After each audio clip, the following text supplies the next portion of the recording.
Bismillahirrahmanirrahim. Di mana nih? Jumpa kawan lama. Mas, apa pesan buat saya? Bismillah, insya Allah Mas Badadi dimudahkan perjuangannya. Ini salah satu contoh yang istiqomah. Insya Allah terus dimudahkan, terus jadi teladan. Berat. Terus Doakan. penggerak buat semuanya. Pokoknya bareng Mas Anies kita wujudkan Indonesia adil, makmur, sejahtera. Amin.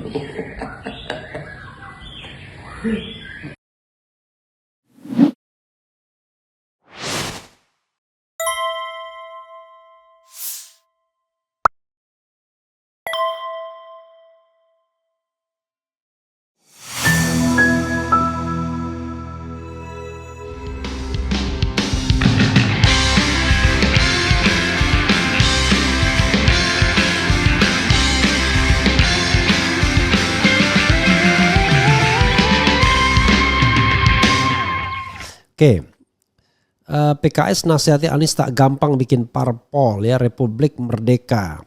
Partai Keadilan Sejahtera PKS tidak bergantung pada satu figur tertentu untuk tetap kuat dan eksis di dunia politik. Ketua DPP PKS Mardhani Alisera mengatakan PKS akan terus tumbuh selama mampu menjaga kaderisasi dan tetap istiqomah dalam perjuangan. PKS besar dan kecilnya tidak tergantung pada orang lain. Selama bisa menjaga kaderisasi dengan baik dan istiqomah, insya Allah PKS akan kuat dan membesar, kata Mardhani seperti dikutip redaksi melalui akun X resminya. Terkait rencana Anies Baswedan untuk membentuk partai politik baru, Mardhani berpendapat bahwa langkah tersebut bukan hal yang gampang. Santer diberitakan Anies Baswedan berencana membentuk partai politik baru setelah gagal diusung untuk maju dalam Pilkada Jakarta. Partai tersebut digadang-gadang bernama Partai Perubahan. Membuat partai itu tidak mudah, tapi juga tidak mustahil karena memang selalu ada partai yang dibentuk dan ada pula partai yang mati, ujar Mardhani. Pernyataan Mardhani di atas menunjukkan keyakinan PKS untuk tetap bertahan dan berkembang di tengah dinamika politik yang terus berubah, termasuk dengan adanya rencana pembentukan partai-partai baru. Oke, ini ada juga bahasanya tak bisa dibantah, Anies idola warga Jakarta. Dan pengamat juga mengatakan bahwa kalau Anies membentuk partai politik maka itu masuk akal ya, karena Anies punya magnet. Jadi saudara sekalian begini, apa pendapat saya ya, ini namanya pendapat itu, namanya pendapat ya bisa saja ya, pendapat kan tidak bergantung pendapatan. Begini saudara sekalian ya, apakah mudah membentuk partai politik? Jelas tidak mudah. Membentuk partai politik itu harus ada sebuah momentum, sebuah ideologi, sebuah keinginan kuat. Dan ya contohnya adalah Partai Amanat Nasional yang dibesut oleh Amin Rais. Pada waktu itu semangatnya tinggi sekali. Partai Keadilan pun juga didorong oleh ideologi yang jelas. Nah berikutnya partai-partai itu terbentuk karena keinginan ketua umumnya untuk menjadikan itu kendaraan politik. Sehingga kalau tokoh itu lengser, kita tidak tahu bagaimana nasib partai itu. Nasdem, Gerindra, kemudian siapa lagi, Partai Perindo. Kalau seandainya tidak ada Surya Paloh, tidak ada tidak ada Prabowo, kita tidak tahu bagaimana nasib partai itu. Mungkin ya kalau Gerindra sudah mulai bermimikir itu, ada Dasko orang kuat, tapi di jajaran Nasdem kelihatan tidak ada, gap terlalu jauh dengan Putra Surya Paloh. Dan kalau memang kepemimpinan diambil Putra Surya Paloh ya maka yang terjadi adalah ya partai dinasti juga akhirnya. Nah karena itu saudara sekalian, sekarang ini seperti kata Pak Jimli, Prof Jimli, bahwa partai itu feodalistik semua. Ditambahkan pendapat umum pragmatis semua. Orientasinya terlalu pragmatis, kekuasaan dan lain sebagainya. Dulu PKS tidak demikian, tapi rupanya PKS nggak sabar juga. Toh kami idealis kok nggak berkembang-kembang partainya. Jadi persoalannya dengan PKS adalah dia mengambil ceruk yang kanan sekali. Yang tentu bukan mainstream penduduk Indonesia. Ya, mainstream penduduk Indonesia itu di tengah dia. Jadi kecenderungannya mengumpul di tengah. Tapi kok PDIP di sisi sebelah sana kok bisa? Jangan lupa PDIP terlalu walaupun dia juara mengecil dia. Cuma karena dia ideologinya lebih jelas, maka dia bisa unggul dengan partai-partai lainnya yang ideologinya tidak sekuat PDIP. Contoh Demokrat. Betul-betul begitu SBY surut juga partai tersebut. AHY belum bisa menggantikan sebagai simbol. Jadi ada kecenderungan bahwa partai itu dibangun tidak untuk dijadikan partai modern tapi partai keluarga, dan ini tidak sehat. Partai yang lebih modern seperti PKS yang kita harapkan ini ternyata terjebak pada pragmatisme politik juga. Akhirnya ya puncaknya ya sekarang ini ketika PKS mengusung Bobi Nasution dan mengusung Kim Plus atau Ridwan Kamil di Jakarta. Saya pakai kacamata hitam karena mulai sakit mata. Kebanyakan kena cahaya. Jadi sobat era sekalian, kalau Anies dia punya ceruk pasar di tengah pragmatisme partai politik, maka itu ceruk pasarnya. Satu. Yang kedua adalah Anies tokoh sentral yang saat ini disakiti. Jadi ada melodramatiknya. Dan orang kemudian dia punya pendukung yang real sesungguhnya. Yang kalau seandainya tidak ada gentong babi dan lain sebagainya bisa jadi sesungguhnya perbedaannya tidak terlalu besar atau jangan-jangan dia bisa menang. We don't know exactly. Tetapi intinya adalah kalau kita lihat kemana-mana dia adalah bintang. Ya, bintang bagi orang-orang yang rasional kelas menengah. Ya, rasional kelas menengah. Karena itu ceruk pasar itu ada. Lalu ketiga, Anies itu adalah tokoh yang tidak tanggung. Ini sorry to say ya, walaupun dia tidak menjabat apalah lama-lama, tapi dia tokoh yang tidak tanggung.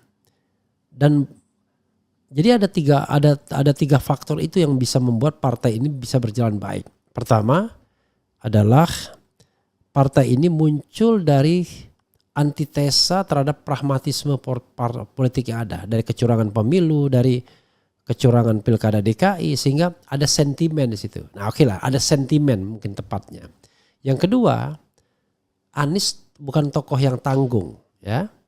Anies bukan tokoh yang tanggung, sehingga bisa ada partisipasi di situ. Nah bedanya adalah kalau partai-partai baru yang terbentuk tanggung tokohnya dan tidak ada sentimen yang menguat untuk membentuk partai baru. Kecuali sentimen yang sifatnya sangat personal dan itu pun tidak menarik perhatian publik karena bukan tidak memiliki dukungan yang kuat. Contoh misalnya Partai Gelora. Saya tidak melihat Partai Gelora itu punya masa depan. Ya sorry to say ya. Karena ideologinya, nah ideologi ini yang akan kita lihat nanti apakah ideologinya jelas apa enggak. Karena Partai Gelora saya tidak melihatnya sebagai sebuah partai yang punya ideologi yang jelas. Ya, mengandalkan tokoh yang tanggung popularitasnya. Fahri Hamzah, Anies Mata itu populer, terutama Fahri Hamzah, tapi bukan acceptable sebagai pemimpin. Jadi kontroversial. Beda sama Anies. Anies dia acceptable sebagai pemimpin karena memang pernah menjadi pemimpin. Dan jadi sikap-sikapnya itu pemimpin. Sementara Fahri Hamzah menunjukkan bukan sikap sebagai pemimpin tapi sebagai intelektual. Jadi kelasnya berbeda. Ya, tidak heran yang bisa menjadi calon presiden adalah Anies Baswedan, bukan Fahri Hamzah atau misalnya temannya siapa Fadlizon misalnya, bukan, tapi Anies Baswedan. Jadi demikian juga kalau saya mengkritik misalnya Mas Sumi baru. Dia punya ideologi ingin membangkitkan Mas Sumi, ingin Islam menjadi warna dan lain sebagainya. Tapi sekali lagi punya tokoh yang tanggung. Bukan tokoh yang moncer dan tidak ada sentimen dalam proses pembentukannya. Sehingga orang berbondong-bondong ingin bergabung. Partai Umat, PAN ketika bergabung pun tidak menjadi partai yang juga partai yang juga terlalu diperhitungkan lagi, ya, bukan partai yang nomor 1, nomor 2, nomor 3, tapi nomor buncit, ya. Nah karena itu PAN pun ya ketika pecah Amin Rais tidak lagi mewakili tokoh sentral, tidak lagi mewakili sentimen publik dan lain sebagainya. Dan partai-partai yang baru terbentuk ini rata-rata memang pecahan dari partai sebelumnya, bukan embrio yang baru. Nah, setelah 26 tahun reformasi, ya, pertanyaannya adalah apakah partai yang akan dibesut Anies akan bisa menjadi embrio yang baru, the new kind of political party in Indonesia after 26 reform. Kalau seandainya dia menjadi partai yang baru dengan ideologi baru, fresh dan lain sebagainya, lebih egaliter dan lain sebagainya, maka partai ini akan punya harapan. Ya tentu setiap partai harus ada tokoh sentralnya. Tokoh sentralnya tentu Anies Baswedan. Tetapi Anies tidak boleh menjadikan partai ini menjadi partai yang kampungan, partai yang tradisional, di mana one person show, tergantung satu orang. Dia harus membentuk sebuah partai yang modern, yang kalau dia tinggalkan sewaktu-waktu, maka partai itu tetap bisa berkembang dan tidak berkelahi untuk mendapatkan jabatan, tapi betul-betul mendapatkan sebuah keberkahan, ya, bukan partai yang tempat pemburuan rente politik, ya. Jadi banyak sekali orang berpikir, ya, partai itu untuk berburu rente politiknya. Jadi ada peluang di situ, ya, sobat era sekalian, sebagaimana dikatakan juga oleh pengamat politik tadi saya baca, namanya yang dari UIN, ya, yaitu surveyor juga, dia juga mengatakan optimis, ya. Jadi kalau misalnya Mardhani Alisera memperingatkan bahwa membentuk partai itu tidak mudah, tidak ada yang salah dengan pernyataan tersebut. Tapi kalau misalnya dia ingin lebih jauh, tidak ada peluang, menurut saya enggak. Peluang ada, semangatnya ada. Nah, ketika semangat ini muncul, maka yang terancam memang partai rasional seperti PKS. Jadi PKS itu begini, dia kanan tapi kelas menengah perkotaan yang cenderung rasional. Saya pun pemilih PKS karena saya melihat PKS ini partai rasional. Ya, walaupun dia kanan tapi kanan yang rasional, kanan perkotaan, bukan kanan yang membangun sentimen-sentimen yang tradisional, ya. Kalau Islamnya dia Islam modern, bukan Islam tradisional, Islam perkotaan. Nah, ceruk pasar ini potensial bisa bergeser ke partai perubahan. Kalau tidak dimanage dengan baik, maka PKS akan menjadi captive market. Dia balik kepada masa yang fanatiknya, bukan lagi masa yang lebih friendly, yang lebih trendy, kelas menengah dan lain sebagainya. Orang seperti saya misalnya memilih PKS bukan karena fanatisme kanannya, tetapi lebih pada melihat partai ini ada jiwa anti korupsinya, tidak feodal, tidak dikuasai satu orang. Jadi kita merasa bahwa partai ini cikal bakal partai modern. Tapi kelemahan partai yang rasional ini adalah begitu dia melakukan tindakan yang irasional, tindakan yang tidak bisa diterima, hukumannya lumayan. Seperti misalnya ketika dia mendukung Bobi Nasution, pasti orang tidak akan bisa terima. Kok bisa PKS mendukung Bobi Nasution? Ya.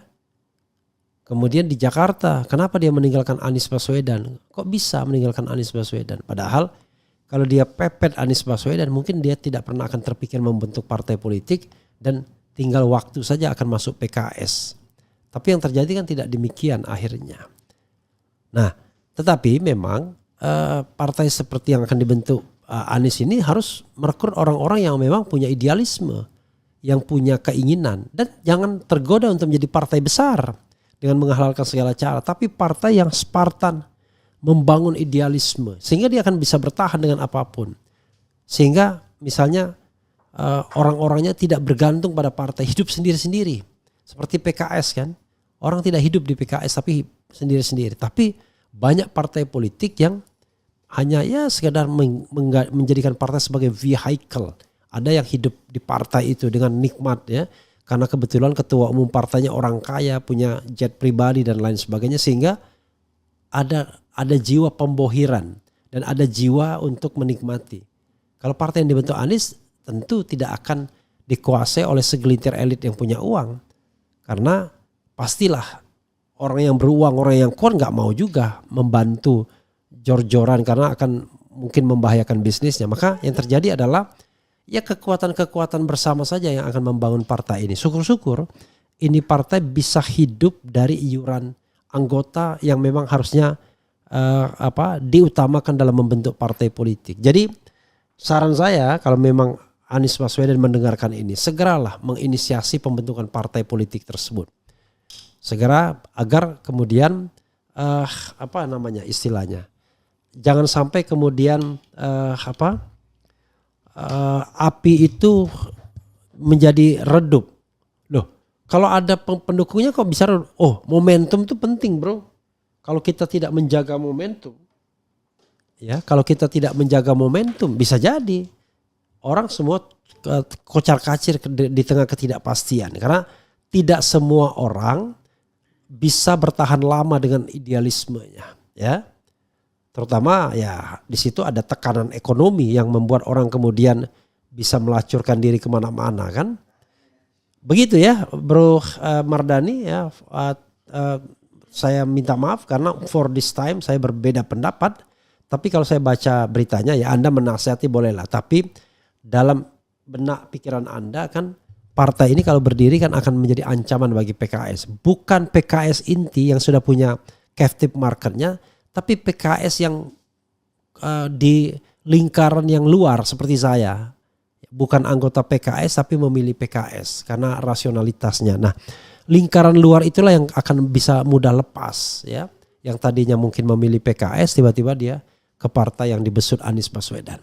Karena itu bentuklah partai yang idealistik, yang idealisme, tidak mengejar jabatan, tidak berpikir segalanya 2029 harus menjadi presiden misalnya. Tetapi partai yang punya value, punya nilai, yang mau berkarya bagi masyarakat, yang membangun demokrasi, yang berjuang untuk demokrasi. Begitu ya Sobat Era sekalian. Kok terdengar seperti idealis betul? Ya memang harus idealis. Kalau membentuk partai tidak ada idealisme, sekarang terlalu banyak partai yang pragmatis dan tidak akan berkembang lagi. Partai yang pragmatis itu kalau baru mau dibangun sekarang tidak akan pernah berkembang lagi. Ya. Yang benar adalah partai yang memang berbeda dengan partai-partai yang ada.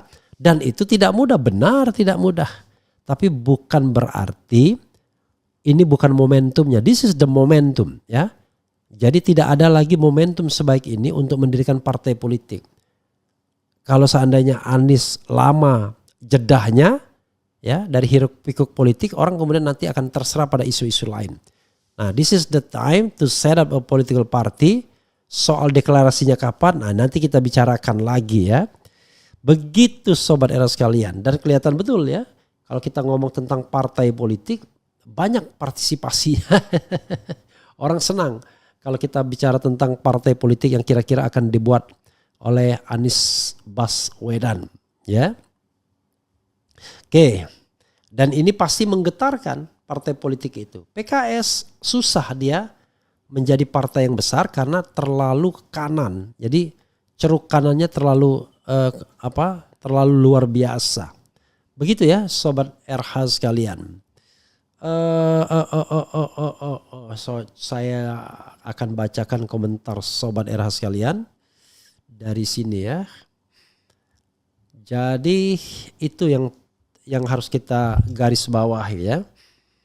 Membentuk partai memang tidak mudah, tapi untuk kasus Anies ini kelihatannya peluang cukup besar ya.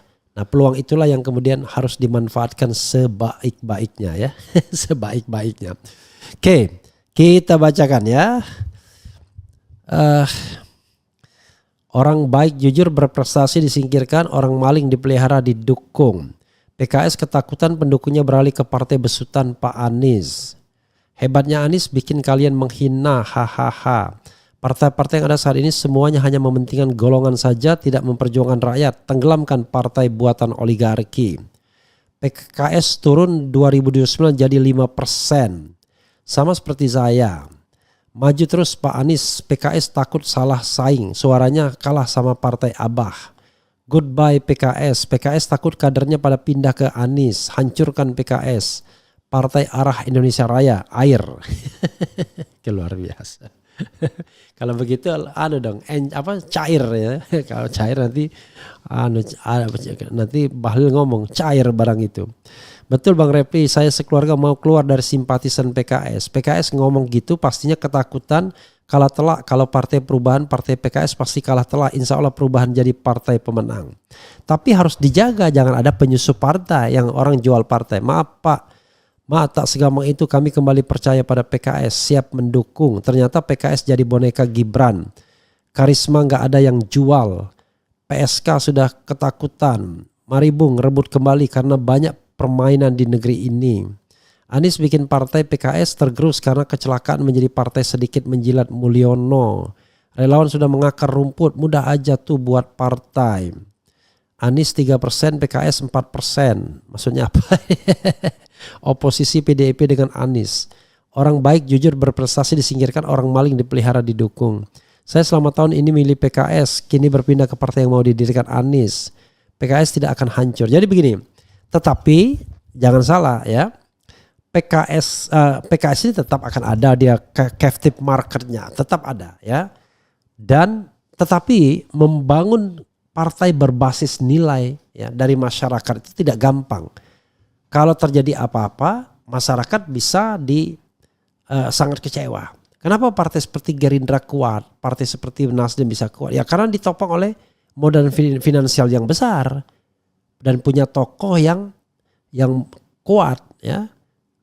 Dalam diri Prabowo, dalam diri Surya Paloh dan tadi topangan finansial yang kuat. Nah, Anies juga punya ketokohan yang tidak kalah dengan mereka sehingga diharapkan kalau dia bikin partai dia insya Allah dia bisa berkembang. Asal tadi jangan terlalu lama. Kalau terlalu lama momentumnya hilang nantinya.